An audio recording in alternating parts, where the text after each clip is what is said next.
বন্ধু, হ্যাঁ বন্ধু। ইতালিতে নতুন আইন পাশ হইতে যাইতেছে পাসপোর্ট নিয়ে। তো এই পাসপোর্ট নিয়ে যে আইনটা পাশ হতে যাইতেছে এটা যদি 100% কনফার্ম হয়, হ্যাঁ তাহলে আমাদের জন্য কি কি সুযোগ সুবিধা রয়েছে একটু বলো তো। বন্ধু, ওই যে তুমি কি লাল পাসপোর্টের কথা কইতাছো? হ্যাঁ হ্যাঁ, এটা তো আগে 10 বছরের ইয়া ছিল, জি এখন তো 5 বছরের করার একটা সম্ভাবনা আছে। আচ্ছা। যদি এটা আলহামদুলিল্লাহ হয়ে যায়, হুম। ঠিক আছে, আপাতত আমাদের বাঙালিদের জন্য হুম। প্রচুর প্রচুর একটা বেস্ট অপশন হবে।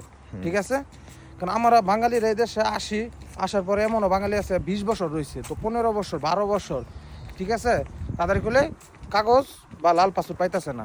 সরকার যদি এবার এটা করে যে 5 বছর রেসিডেন্ট থাকলে যদি তোমার লাল পাসপোর্ট দিয়ে দেয়, তাহলে আমাদের বাঙালিদের জন্য আলহামদুলিল্লাহ।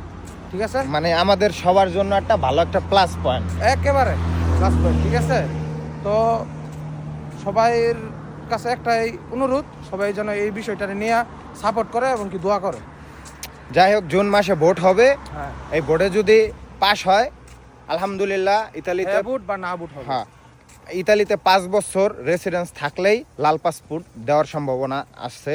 সবাই দোয়া করবেন, ইতালিতে যারা যারা আছে আর যারা ভোট দিবে তাদের জন্য দোয়া করবেন।